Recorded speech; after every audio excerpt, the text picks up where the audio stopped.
Okay, so it's been about a month since the launch of the San Andreas Mercenaries update, and just like me, you're probably wondering, what the hell has this update even added? And that's a good question. There's the new Avenger upgrades, the new Project Overthrow missions, the new Private Contract missions, the new Hangar Source and Sell missions, the new Tactical SMG, 18 new vehicles, and the removal of nearly 200 pre-existing vehicles. That's right, Rockstar have decided to remove nearly 200 vehicles from the game. And Rockstar's failings in this update don't stop there. They've managed to allow game-breaking glitches and other issues to slip through the net when releasing this update, and that is the topic of today's video, the failings of Rockstar in the San Andreas Mercenaries update. First up, the jet changes.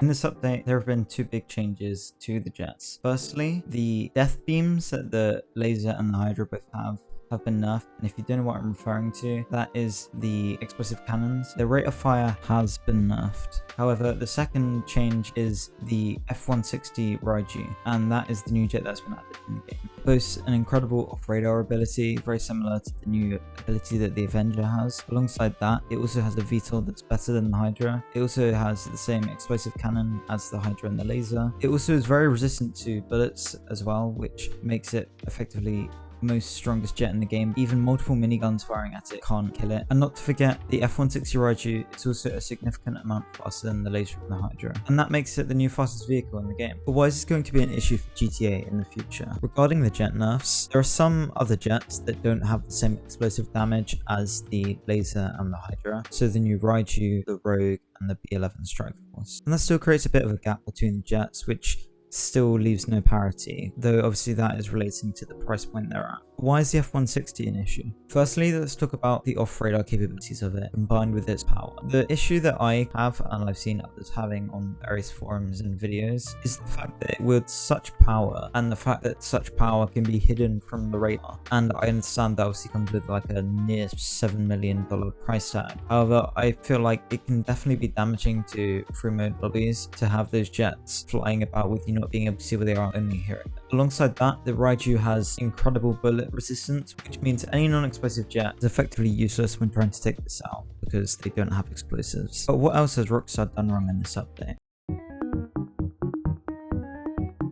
Let's start off with the game-breaking glitches. The biggest and most notable one is the MOC deleting personal vehicles permanently. How does it happen? After customizing your MOC, it would revert back to normal, and that would delete any vehicle inside, as well as delete any vehicle that was outside of your bunker. Thankfully, it's been fixed within a tuner's update for the game. Another glitch that's very similar to this is vehicles losing their insurance in San Andreas Mercenaries update. But we must remember, Rockstar is definitely a small indie company, so who can blame them? However, this glitch has also been fixed too.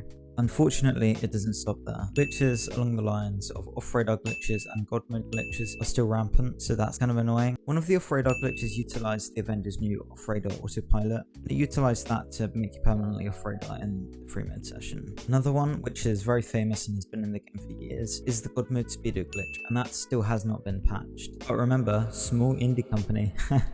There's even more. In the Cayo Perico heist, there was a glitch where if you died too many times, you would completely lose your loadout, which effectively soft-locks your game and stops you from completing the heist. However, that glitch is now fixed. Okay, this is me during editing, and I just realized I've just said glitches so many times right there, so I'm gonna pop a counter up in the top left to see how many times I've said it. But up next, the biggest controversy in this update.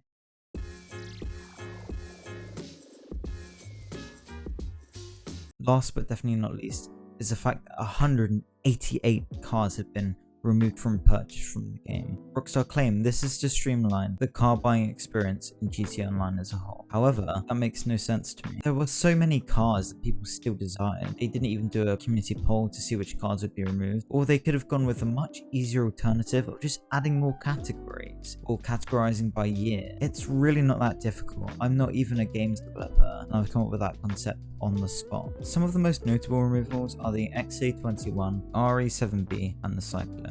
And there's a load of things that they all have in common, and that is the fact that they're supercars, as well as other cars like the MC XF, have all been removed. And that's shocking. Firstly, because the Cyclone and the XA21 are staples of electric cars in the game, and secondly, RE7B and the Entity XF are really old. So it's like, why would you remove some of the oldest supercars in the game? Wish I was joking, but this update has removed more than it's added. 188 cars. It's crazy, but there's insult to injury. In doing this, Rockstar have decided to keep these cars on the latest gen consoles at PS5 and Xbox X, but locking it behind a paid premium service, GTA+. So if you play on PC or the older gen consoles, and you did want to pay that additional $6, well, you can't, tough luck, because Rockstar are generating a fear of missing out by making it so that GTA Plus is exclusive to the latest gen consoles. I suppose taking away the cars that players can purchase really gives a whole new meaning to Grand Theft Auto.